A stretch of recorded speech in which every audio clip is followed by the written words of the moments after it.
शिवानंद सिद्धांतिके स्वरपिणी बृहद्रव्य नामक ग्रंथ, और इसका एक संक्षिप्त अवलोकन हम सभी कर रहे हैं। और पहले अधिकार में 6 द्रव्य पंचास्तिकाय, इन 2 बातों का वर्णन आचार्य देव ने किया। इस विश्व में क्या है?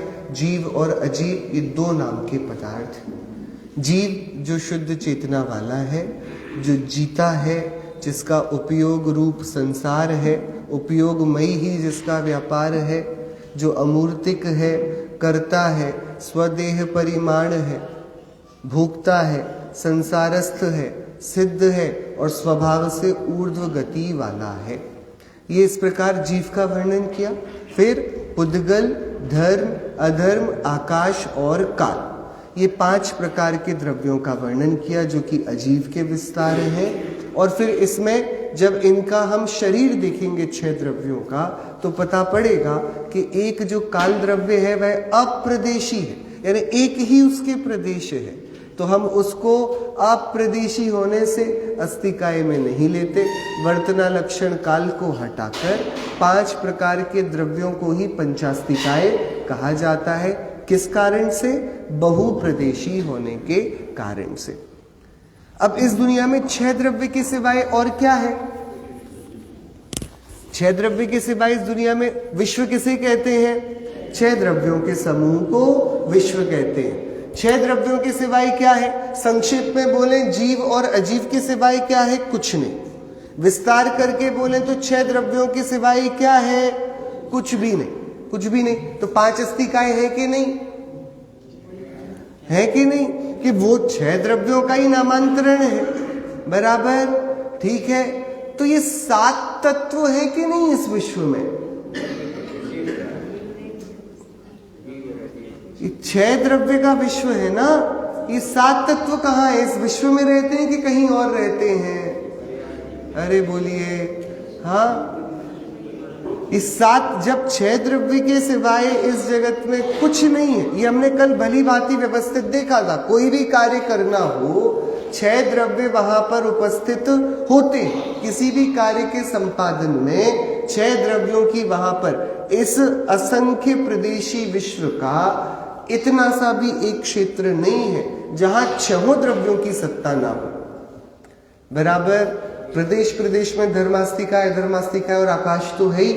हर एक प्रदेश में एक एक कालाणु, बराबर। और हर एक प्रदेश पर पुद्गल द्रव्य की कितनी वर्गणाएं फैली हुई हैं। और हर एक जगह अनंत जीव राशि, हर जगह ठसाठस घड़े में घीवत भरी पड़ी है।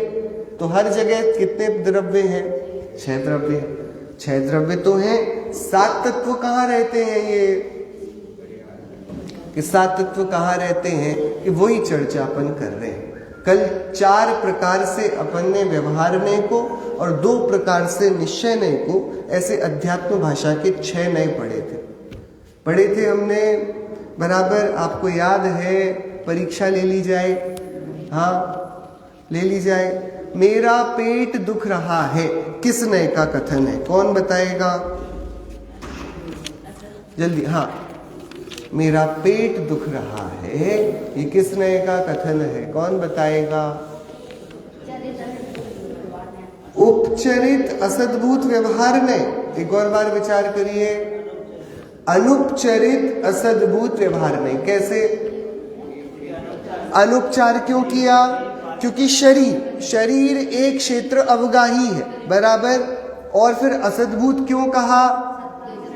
क्योंकि बात सही बोली नहीं रहा हूं। पेट मेरा 2 अलग अलग द्रव्यों को एक मिला दिया, तो मेरा पेट है कि नहीं?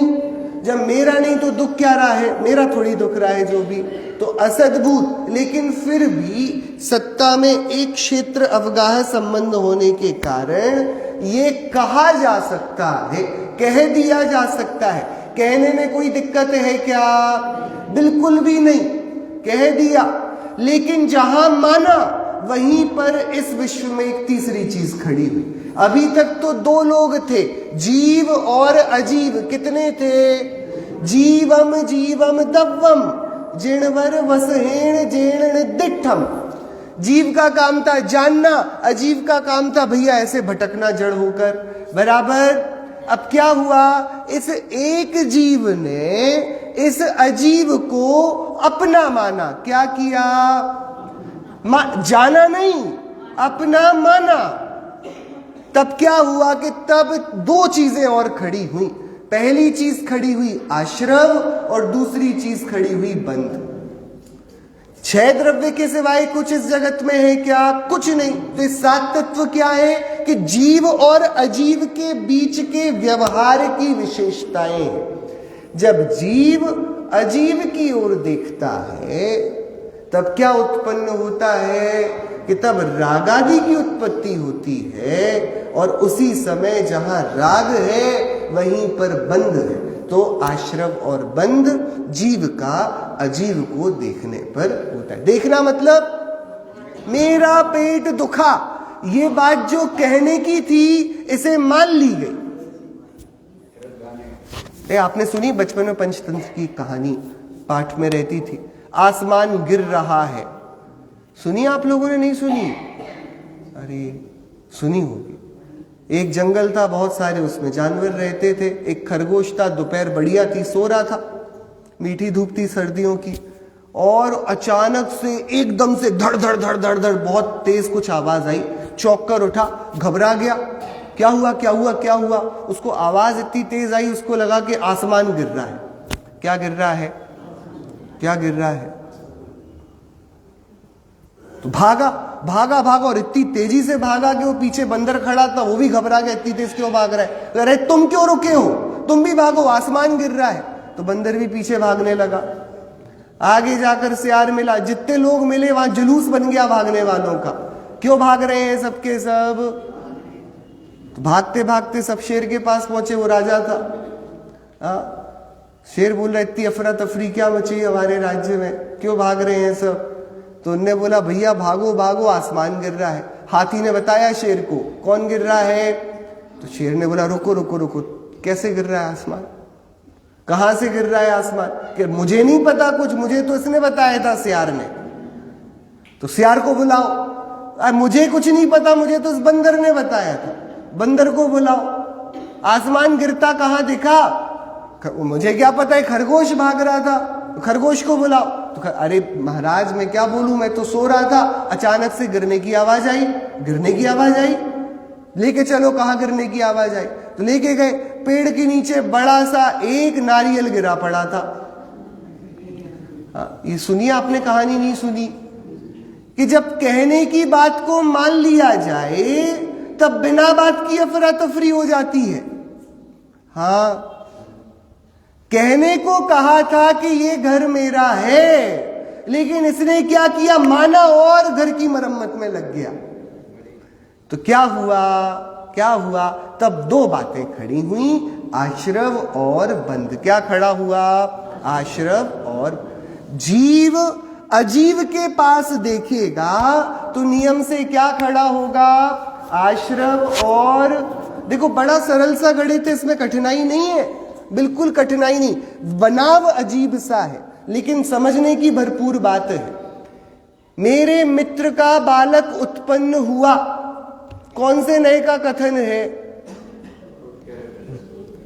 अरे बोलो। उपचरित असद्भूत। मेरा बालक उत्पन्न हुआ,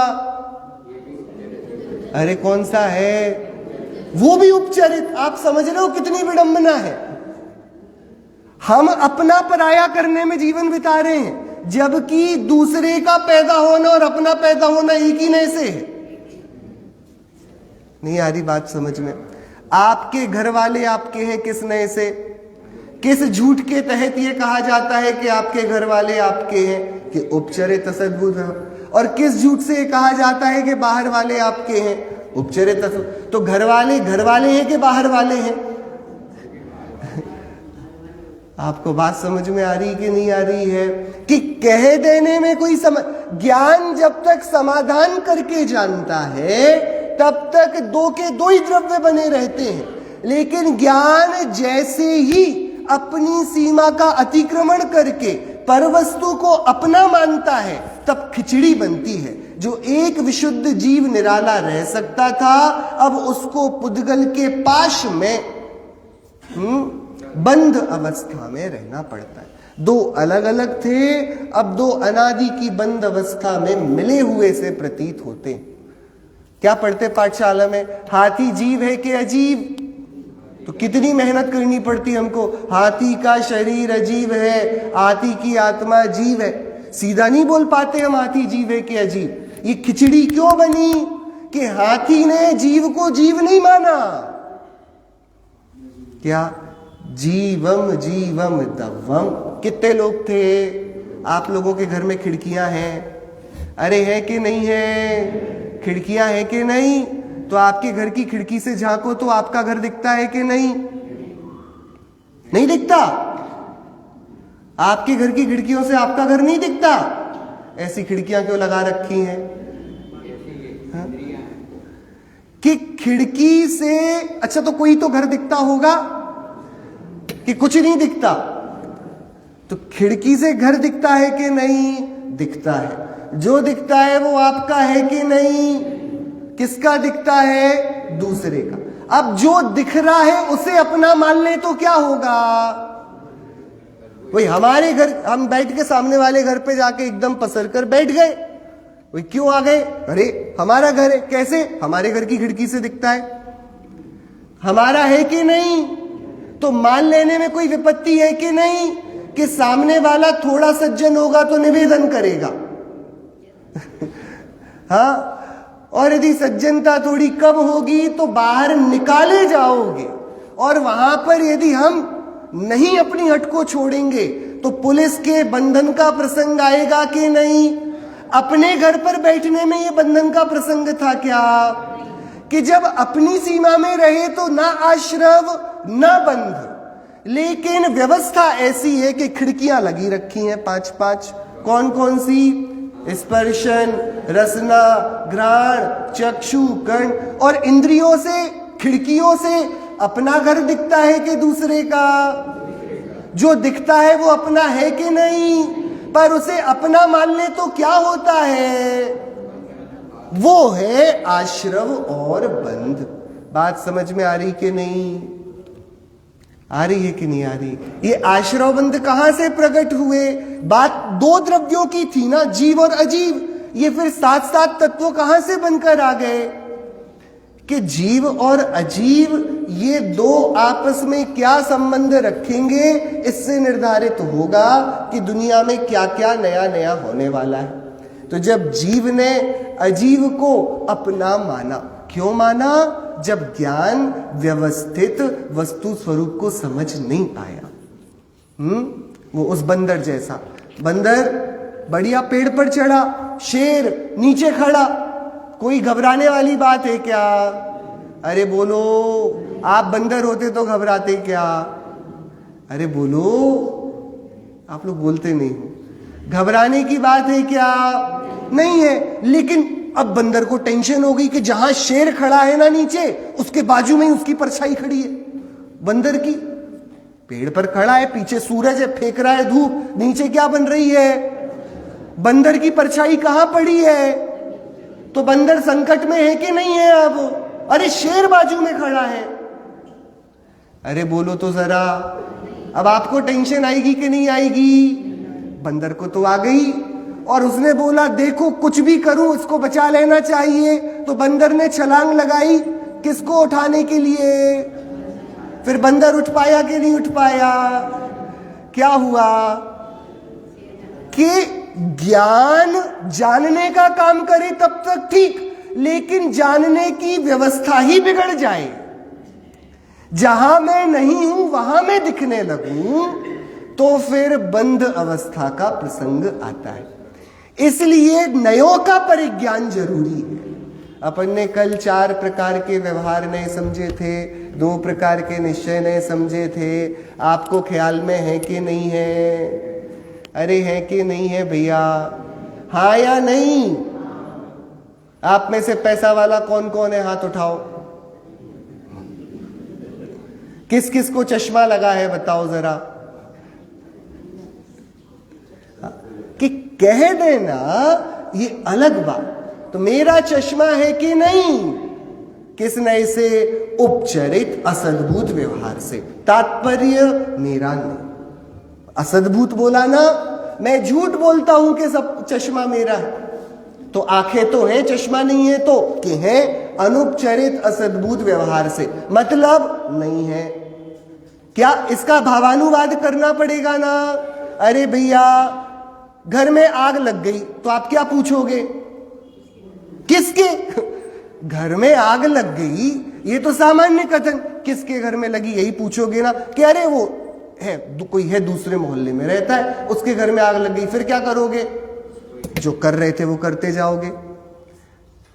क्या करोगे? और जान लिया आग लगी तो पूछ लिया प्रयोजनभूत प्रश्न, किस पर? तो पूछा कि रोग हुआ, किसको हुआ? कि अनुपचरित असद्भुत व्यवहार में से मुझे हुआ, मतलब मुझे हुआ कि नहीं हुआ? अरे हुआ कि नहीं? आप लोग को कभी रोग हुआ है कि नहीं हुआ? हुआ है कि नहीं? देखो बड़ा निराला है, तत्व ज्ञान को भाने का आनंद यही है। हम यदि उसको प्रायोगिक रूप में नहीं लेकर आएंगे, वो कंठ की विद्या और वो मस्तिष्क में छपा ज्ञान वो कुछ काम का नहीं रह जाएगा। धारणा ज्ञान है, मरण के अंत समय में सब नष्ट हो जाएगा, कुछ नहीं जाएगा। लेकिन जिस तत्व ज्ञान को प्रमोद के साथ, प्रसन्नता के साथ भाया जाए, जिनदेव की आज्ञा क्या है? उनने 6 द्रव्य कहे, 6 द्रव्य 6 कहे, मतलब 6 के अलग अलग काम, नहीं तो 5 कहते, 4 कहते, 6 के अलग अलग काम, मतलब 6 अपना काम करने के लिए स्वाधीन स्वतंत्र। तब इस दूसरे के काम की चिंता मैं काहे को करूं, और इस दूसरे के विपरीत परिणमन से मैं काहे को विपरीत विकल्प करूं, कल्पनाएं करूं। मैं कैसी भी परिस्थिति, कैसा भी बाहर का चित्र यह कर्म अपने विचित्र कार्य में बना कर दे, उसमें अपने समता, अपने भेद विज्ञान, अपने चैतन्य स्वभाव से डिगने वाला नहीं। क्योंकि जो बाहर परछाई में होता है वह क्या मुझ में होता है? क्या परछाई में हूं? क्या संयोग में हूं? आपको बात समझ में आती है कि नहीं आती है? अपन दूसरा अधिकार पढ़ रहे हैं, किस अधिकार के मार्फत? पहले अधिकार के। पहले अधिकार में क्या पढ़ाया? 6 द्रव्य 5 अस्तिकाय, ये व्यवस्था बताई। अब बता रहे हैं कि व्यवस्था को नहीं समझने के दुष्परिणाम क्या है, और समझने का सौभाग्य जिसको प्राप्त हुआ उसके जीवन में क्या क्रांति घटित होती है। तो जिस जीव ने अजीव को अपना माना, देखो अपन कल इसकी चूलिका पढ़ रहे थे, पहले अधिकार के आखिरी में कितनी सारी बातें थी। आप लोग भूल तो नहीं रहे हैं बातों को? हाँ बोलिए भैया, आप लोगों के पास शरीर है कि नहीं है? है कि नहीं? किस नए से है? आप में से कौन कौन कर्म से बंधा हुआ है? किस नए से कर्म का बंधन है? अनुपचरित असद्भुत व्यवहार ने। अच्छा, और किस नए से शुद्ध हैं अपन सब? फिर फेल हो गए अपन। अपन शुद्ध तो वस्तु है, वस्तु रूप से शुद्ध है। उस स्वभाव से शुद्ध वस्तु को शुद्ध देखना वो शुद्ध निश्चय नहीं कहलाता है। लेकिन अशुद्ध कहा जाए तो तकलीफ तो पूछना पड़ेगा, भैया ये तुम कैसे कह रहे हो कि अशुद्ध है? शुद्ध तो आत्मा है ही। क्या बात चल रही है? थोड़ा कठिन है ये। वस्तु यदि ख्याल में नहीं रहे तो हम स्खलित हो जाते हैं। वस्तु शुद्ध पूरी तो है ही। अब आप बताओ, आपने इसमें अशुद्धता क्या देखकर देखी? तब नई की व्याख्या बतानी पड़ेगी। क्या? देखो ये उबलता हुआ पानी शीतल है कि गर्म है? अरे बोलो, आप लोग बता नहीं रहे हो। उबलता हुआ पानी शीतल है कि गर्म है? स्वभाव नहीं, आप तो बताओ, उबलता हुआ पानी शीतल है कि गर्म है? हाँ बोलो भैया। आप पढ़ गए ना, आप विभ्रम में पढ़ गए ना, क्योंकि आपको शीतल स्वभाव का परिचय है तो सोचना पड़ रहा है शीतल तो कह दें, गर्म कैसे कहें। हाँ, लेकिन गर्म कैसे? नाभि कहे, दिख तो गर्म रहा है, लेकिन शीतलता पर कोई प्रश्न है क्या आपको? ठंडा पानी पीने से प्यास बुझेगी कि गर्म पानी पीने से बुझेगी? अरे बोलो, आप लोग फिर नहीं बोल रहे हो। आपने गर्म पानी पिया कभी प्यास बुझाने के लिए? क्या पूछ रहा हूं मैं? ठंडा पानी पियोगे तो प्यास बुझेगी, गर्म पानी पियोगे तो प्यास बुझेगी? मैं वापस पूछता हूं। देखो, 3 प्रकार का पानी होता है, एक बर्फीला पानी, एक सामान्य पानी और एक गर्म पानी। आप अपने घरों में कौन सा पानी रखते हो? अरे नहीं, मुझे सोच के बताना। आपके घर में गर्म पानी मिलता है, सामान्य पानी मिलता है कि ठंडा पानी मिलता है? अरे कोई तो बताओ मुझे। घरों में पानी मिलता है? हाँ, घर में कोई मेहमान आएगा तो देने को पानी तो है। अरे है कि नहीं? हाँ, तो कौन सा? सामान्य पानी रखते हो घर में, ठंडा पानी रखते हो कि गर्म पानी रखते हो? कि गलत हो गया, उत्तर ही गलत हो गया। हम पानी रखते, तुम बताओ तुम्हें कौन सा चाहिए? नहीं आ रही बात समझ में? आप लोग कौन सा पानी खरीद के लाते हो नल से? ठंडा के गर्म के सामान्य? कि अरे हम पानी लाते हैं, ये 3 भेद नहीं करते हैं उसमें। नहीं आ रही बात समझ में? पानी 3 प्रकार का है कि 1 प्रकार का है? उस 1 प्रकार के पानी में ही आपको विधि पता है कि गर्म कैसे करना, सामान्य कैसे करना और बर्फ कैसे जमाना। और इसके लिए कोई स्कूल नहीं जाना पड़ता पढ़ने सीखने के लिए।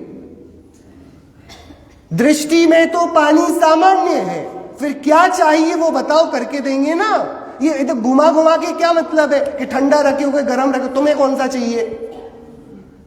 यही तो करोगे आप। ऐसे ही करते हो, कुछ और करते हो अशोकनगर में? बताओ भैया, तो बताओ। अंतरात्मा है, बहिरात्मा है कि परमात्मा? आपके पास कौन सी वाली आत्मा है? कौन सी आत्मा है? कि मैं तो एक चैतन्य सामान्य हूं और अब मैं विधि सीख रहा हूं कि इसको भी तो उबाला जा सकता है। वो बहिरात्मा उबल रहा है। इसको भी तो जमाया जा सकता है। जो अत्यंत पुण्य में आसक्त है वो प्रशस्त करके इसको जमाने की भी कोशिश कर रहा है। और कोई ऐसे भी है विरले जीव, निराले जीव, जो स्वभाव का सौंदर्य जानकर ना अशुभ के पचड़े में पड़ते हैं, अशुभ की अग्नि में जलते हैं, ना शुभ की अत्यंत शीत में एकदम जम जाना चाहते हैं, जबकि चैतन्य की चैतन्य तरलता में सामान्य सिद्धों जैसा संतुलित जीवन जीना चाहते हैं। ये तीनों ही बनने की विधि तो मेरे पास होनी चाहिए ना। तो आत्मा कैसा है कि पानी कैसा है, गर्म के ठंडा कि पानी पानी? तुम बताओ क्या विधि है तुम्हारे पास? तो आत्मा वस्तु रूप से शुद्ध है, जैसे पानी वस्तु रूप से पानी है, आत्मा वस्तु रूप से आत्मा। अब विधि का खेल है। उस जल को अग्नि के ऊपर रख दिया गया है, ऐसे ही आत्मा को मिथ्यात्व की, कषायों की, विसंगति की ताक पर छोड़ दिया गया है। तो यही आत्मा अशुद्ध दिखाई देता है। तो आत्मा शुद्ध है कि अशुद्ध? पानी शीतल है कि गर्म? बहुत कठिन है बात। वस्तु को देखने की कला आनी चाहिए। वस्तु को हमेशा उसके मूल स्वभाव से देखा जाता है। कैसे देखा जाता है? वस्तु को कैसे देखा जाता है? वस्तु को कैसे देखा जाता है? आपके पास एक गाड़ी है, कार, बढ़िया बहुत महंगी कार आप लेकर आए, उसकी अधिकतम स्पीड है 200 किलोमीटर प्रति घंटा। अब अशोकनगर की गलियों में चल पाएगी 200 किलोमीटर की स्पीड पर? अरे आप चलाने का दुस्साहस करेंगे? अरे बोलो हाँ कि नहीं? तो आप जब चलाते हो तो 20, 30, 40 किलोमीटर के ऊपर ही नहीं बढ़ते हो।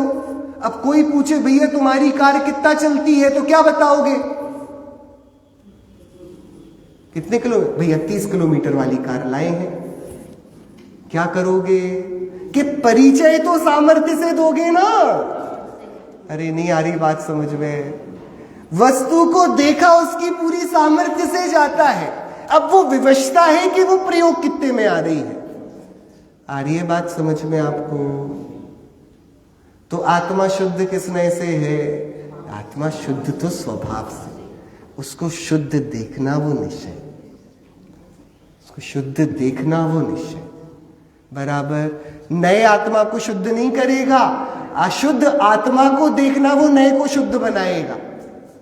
हाँ, ऐसे ही जब उस आत्मा को संयोगी भाव से अभेद कर कर देखा, राग वाला आत्मा नहीं, रागी आत्मा अभेद कर दिया, तो उसको संयोगी परिणाम से देखा तो वो कौन सा नए? अशुद्ध निश्चय, क्योंकि एक वस्तु में अभेद किया। और जब उसी आत्मा में भेद कर दिया, अभेद आत्मा में, राग वाला आत्मा तो उपचरित सद्भूत व्यवहार ने, और जब उसी आत्मा में भेद किया लेकिन उसके गुणों की संपत्ति से, ज्ञान वाला आत्मा, केवल ज्ञान वाला आत्मा तो अनुपचरित सद्भूत व्यवहार में, जब उसी आत्मा को किसी अन्य वस्तु के साथ अभेद कर दिया तो झूठ कर दिया। तो घर मेरा उपचरित असद्भूत व्यवहार ने, शरीर मेरा अनुपचरित असद्भूत व्यवहार। बात पक्की समझ में आई? तो शरीर मेरा है कि नहीं? कि शरीर त्रिकाल मेरा नहीं, लेकिन जिससे कहा जाए, जिससे जाना जाए, उस ज्ञान को बोलते हैं अनुपचरित असद्भूत व्यवहार। व्यवस्था में वो मेरा है बराबर। इतनी बात समझ में आई? ये समझ में नहीं आने से आश्रव बंध की संतति चलती है। सब ज्ञान का खेल है, ज्ञान ही संसार है, ज्ञान ही मोक्ष है, आत्मा ही भव हेतु है, आत्मा ही निर्वाण, यो निश्चय से आत्मा का, आत्मा ही गुरु जान। आचार्य पूज्यपाद देव की गाथा है। संसार को बनाने वाला कोई ईश्वर है? नहीं। तो मोक्ष को देने वाला कोई ईश्वर है? नहीं। अपने स्वभाव को भूल जाने से, अपने स्वभाव को अन्य के साथ मिला देने से संसार है आश्रव बंध रूप, और अपने स्वभाव को अपने पास वापस ले आने से, स्वयं के उपयोग को समेटकर उपयोगी स्वरूप में लगा लेने से संवर निर्जरा रूप मोक्ष मार्ग की कणिका फूटती है, और उसके सतत अभ्यास से मोक्ष यानी पूर्ण जैसा स्वभाव है वैसा सिद्ध हो जाता है बराबर। तो ये 7 तत्व और 9 पदार्थ क्या हैं? ये जीव और अजीव का जो विशिष्ट स्वभाव, उसको नहीं पहचान पाने के कारण। तो इसलिए पहला अधिकार महत्वपूर्ण है। 6 द्रव्य 5 अस्तिकाय को समझना क्यों महत्वपूर्ण है?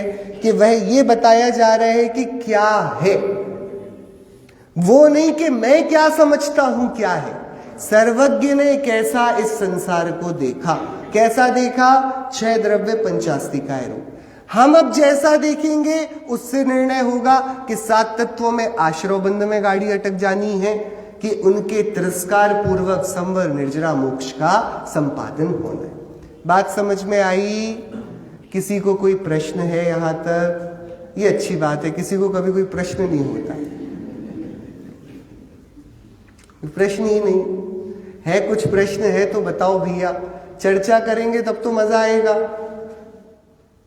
बताइए, कोई प्रश्न है किसी को? कुछ किसी, क्योंकि ये देखो, ये मूलभूत बात, अध्यात्म का पूरा जोर ज्ञान की निर्मलता पर। आत्मा वो ज्ञान, और जितना भी संसार है किसी पर के कारण तो नहीं। तो संसार का कारण मेरा ही ज्ञान को नहीं पहचानने वाला ज्ञान। और ज्ञान को युक्तियों से समझाते हैं आचार्य देव के, सुन ये तो प्रकट दिखता है, एक वस्तु दूसरे का करेगी तो ये नष्ट हो जाएगी, क्योंकि इसका काम कौन करेगा, और अपने काम को ना करती हुई वस्तु तो अवस्तु हो जाएगी। तो ये अपना करे तो बची रहे, पर अपना करे तो इसका कैसे करे? तो इसका नहीं करती तो इसका कौन करता है? किसके पास इसका स्वभाव है ना।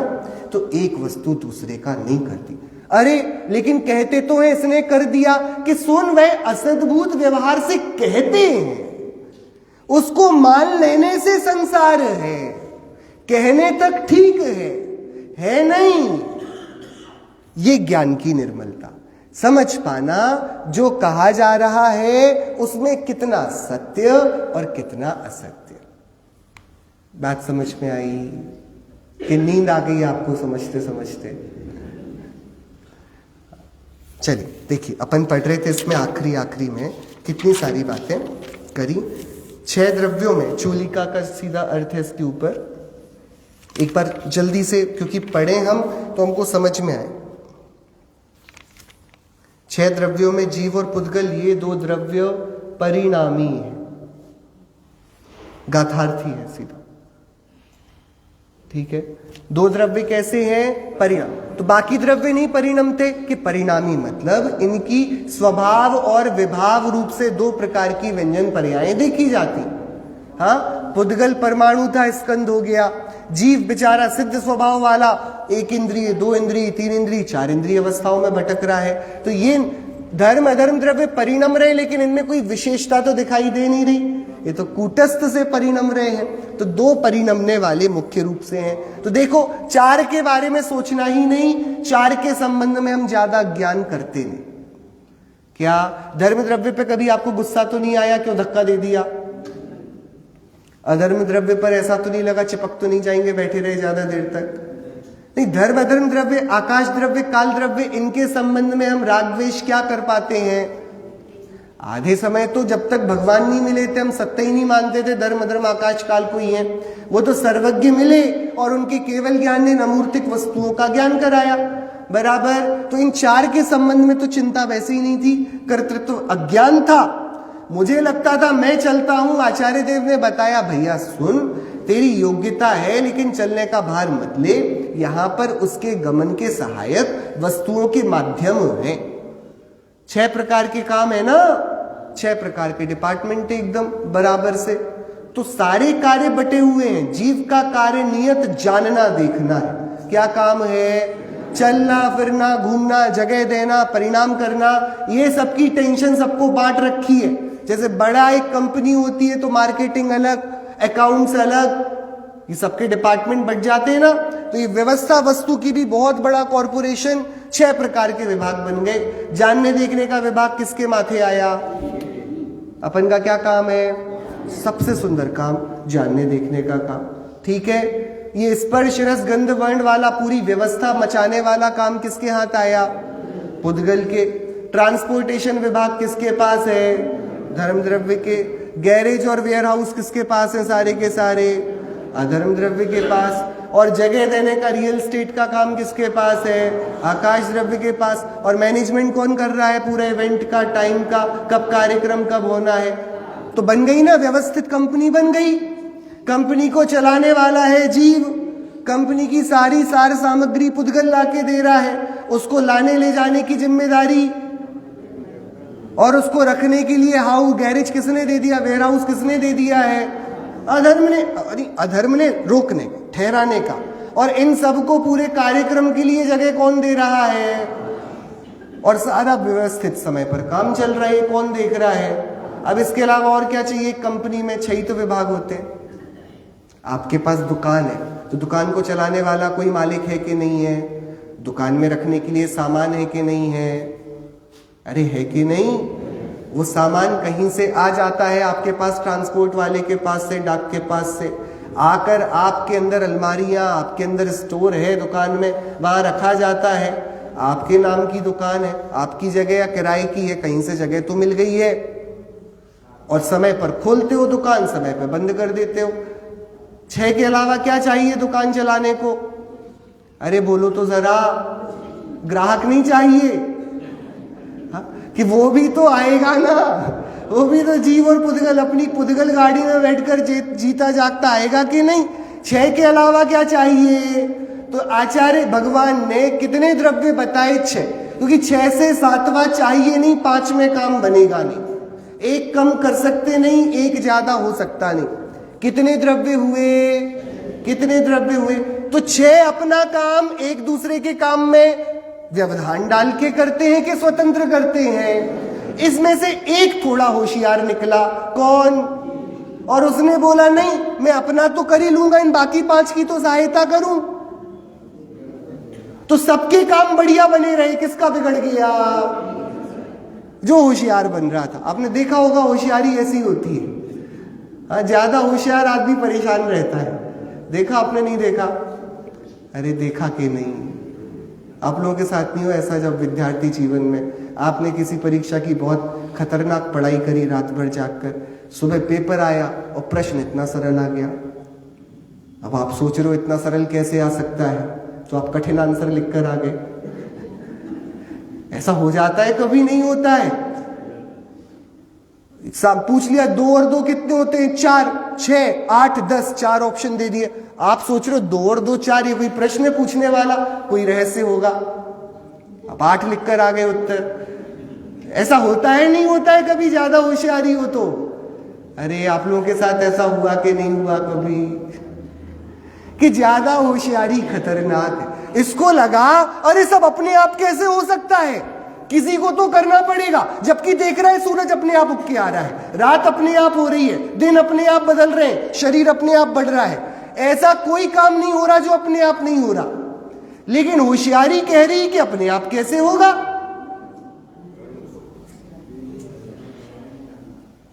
नहीं भैया बोलो, अपने आप नहीं आ रहा, सूरज के खींच के ला रहे हो कि जगत के सारे काम तो अपने आप होते दिखाई दे रहे, लेकिन होशियार है तो अपने आप कैसे हो सकता है? आपको समस्या समझ में आई? क्या नहीं समझ पाने के कारण कि देखो दूसरा जो इसकी टीका में लिखा, परिणामी, नीचे परिणामी स्वभाव तथा विभाव परिणामों से जीव और पुद्गल, ये 2 द्रव्य परिणामी, शेष 4 द्रव्य विभाव व्यंजन पर्याय के अभाव की मुख्यता से अपरिणामी। 4 द्रव्य तो हमारे बाहरी हो गए, उनके संबंध में चिंता करने की बात नहीं। जीव शुद्ध निश्चय से विशुद्ध ज्ञान दर्शन स्वभावी, शुद्ध चैतन्य को प्राण शब्द से कहा जाता है। उस शुद्ध चैतन्य रूप प्राण से जो जीता है वह जीव है। तो 6 द्रव्य में कितने लोग जी रहे हैं? 1 जीव। वो व्यवहार से 10 प्रकार के प्राणों से और निश्चय से अपने चैतन्य प्राणों से जी रहा है। फिर मूर्ति कितने हैं? तीसरा कि अमूर्त शुद्धात्मा से विलक्षण स्पर्श रस गंध और वर्ण रूप मूर्ति कहलाता है। उसके सद्भाव से पुद्गल कैसा है?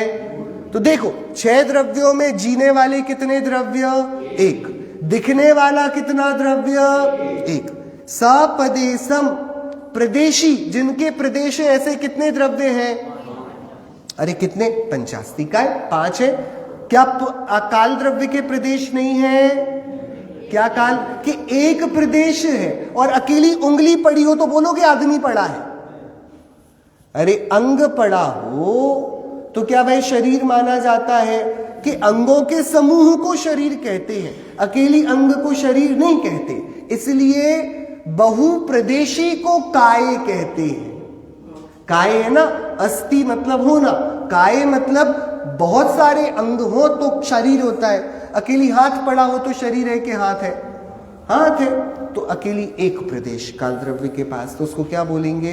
अप्रदेश। बराबर। तो सप्रदेश कितने द्रव्य हैं? 5।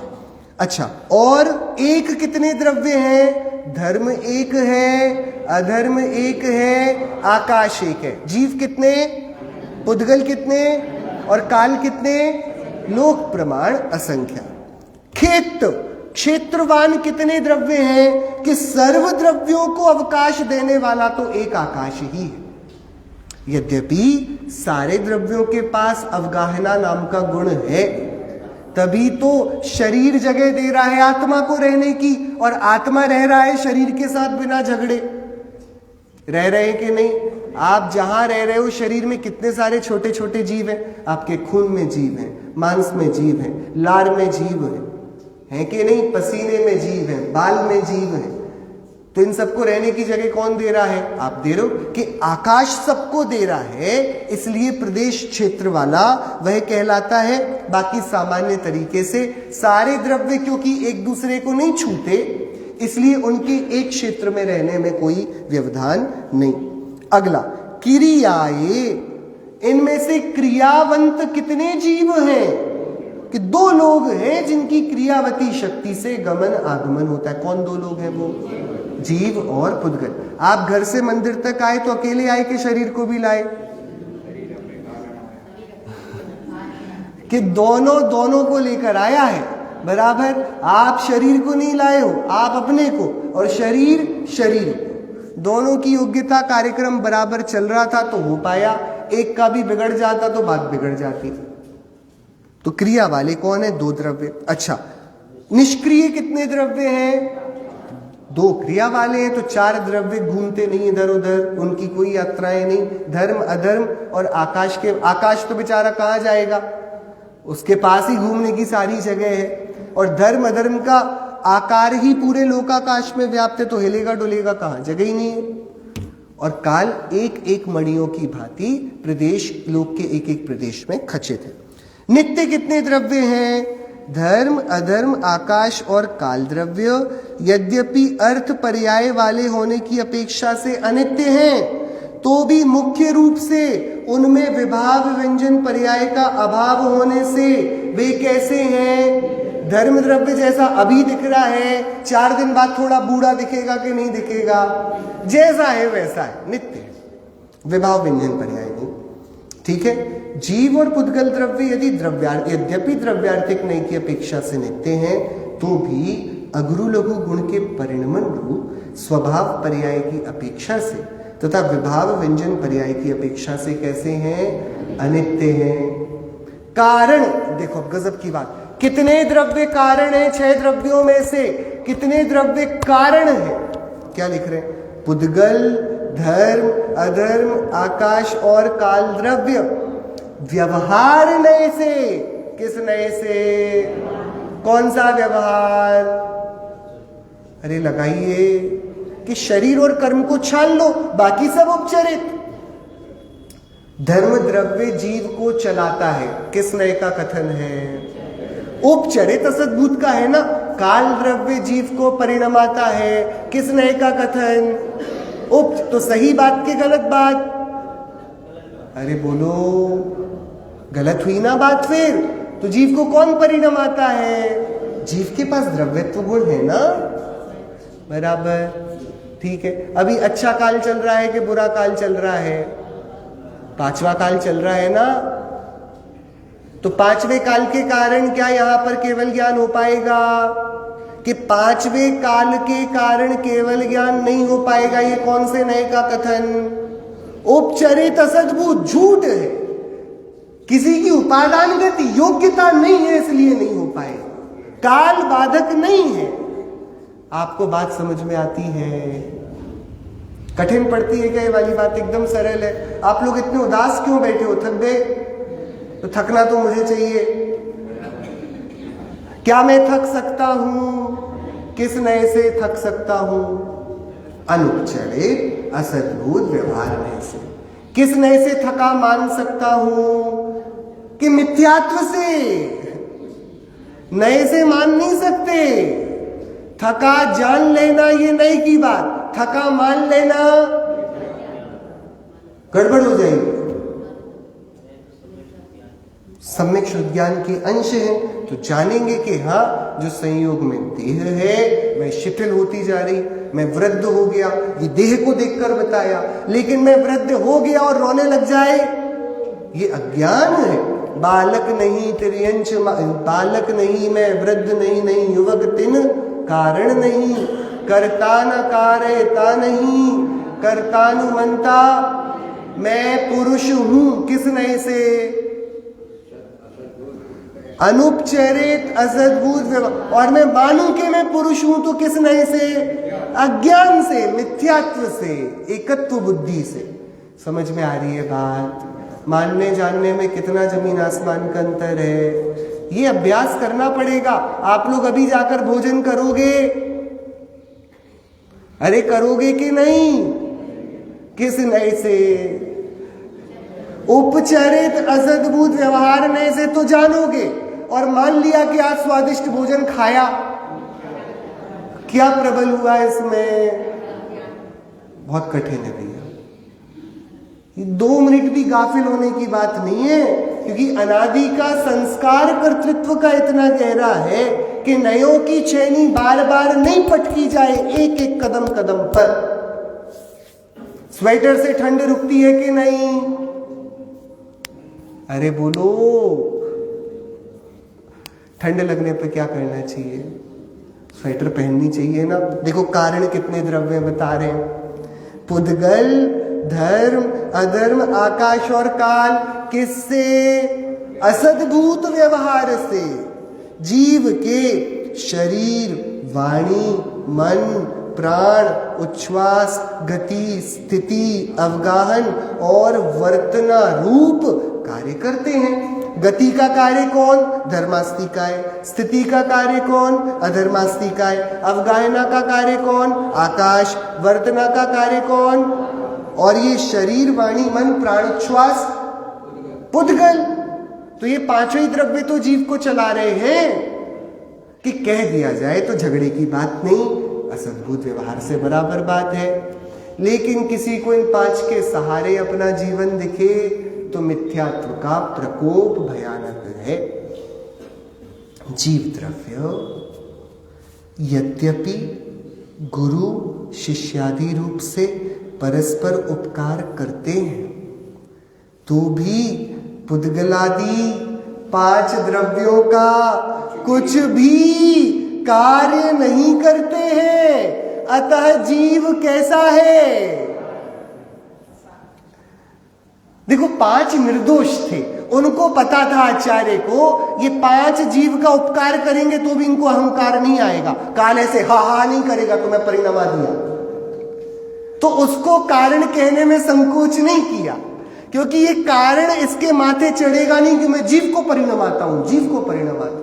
लेकिन जो जीव को कारण बोल दिया ना तो ये सर पे चढ़ जाएगा। पांच को एक का कारण कह दिया, एक को एक का भी कारण नहीं कहा। आप सुन रहे हो तो कितना उपकार है आचार्यों का। आचार्य ब्रह्मदेव सूरी सिद्धांत और अध्यात्म के ऐसे सुंदर समन्वयक, ऐसे सुंदर पारगामी दिगंबर मुनिराज, गजब। बहुत इनकी जितनी परमात्मा प्रकाश की टीका, द्रव्य संग्रह की टीका, बहुत प्रामाणिक टीकाएं, बहुत सूक्ष्म अध्यात्म के सिद्धांत परक विषय और इतनी कठोरता से स्थापना उन विषयों की करते हैं। मतलब बहुत उपकार। क्या बोल रहे हैं? जीव कारण है कि नहीं? जीव कारण है कि नहीं? जीव कारण भी नहीं है, जीव कार्य भी नहीं है। समय सार की गाथा है। हाँ, आत्मा कारण भी नहीं है क्योंकि उससे कुछ होता नहीं, और कार्य भी नहीं है क्योंकि किसी से वो होता है। क्या लिखा? जीव द्रव्य यद्यपि ऐसा देखा जाता है कि गुरु ने शिष्य को समझाया तो भी पुद्गलादि पांच द्रव्यों का जीव द्रव्य कुछ भी कार्य नहीं करते हैं। अरे मिथ्यात्व अवस्था में तो करते हैं ना।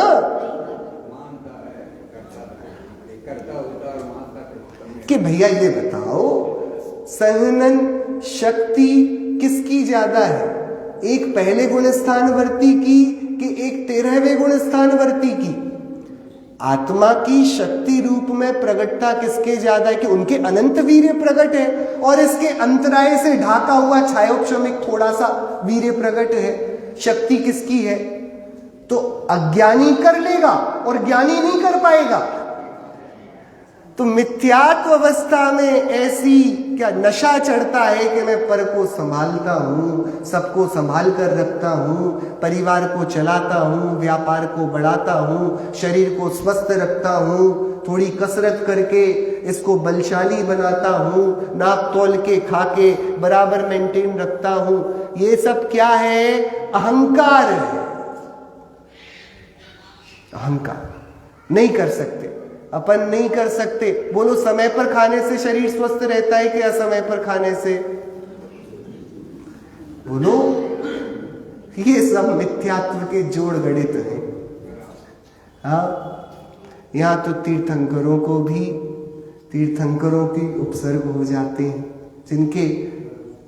जिनके कल्याणक देवों ने बनाए, जिनकी सेवा पर देव उपस्थित है, उनको भी देखो इतने दिनों से उपसर्ग हो रहा है और नियति का चक्र ऐसा है। क्या और अज्ञानी को लगता है हम सब संभाल लेंगे कि इंश्योरेंस करा के हाँ, एक गार्ड आगे बिठा दिया, सुरक्षित हो गए अपन। हो गए कि नहीं होगा? ताला लगा दिया, अब तो चोरी थोड़ी होगी घर में। गाड़ी कर ले क्या सीसीटीवी लग गए, अब तो बढ़िया सुरक्षित हो गए अपन।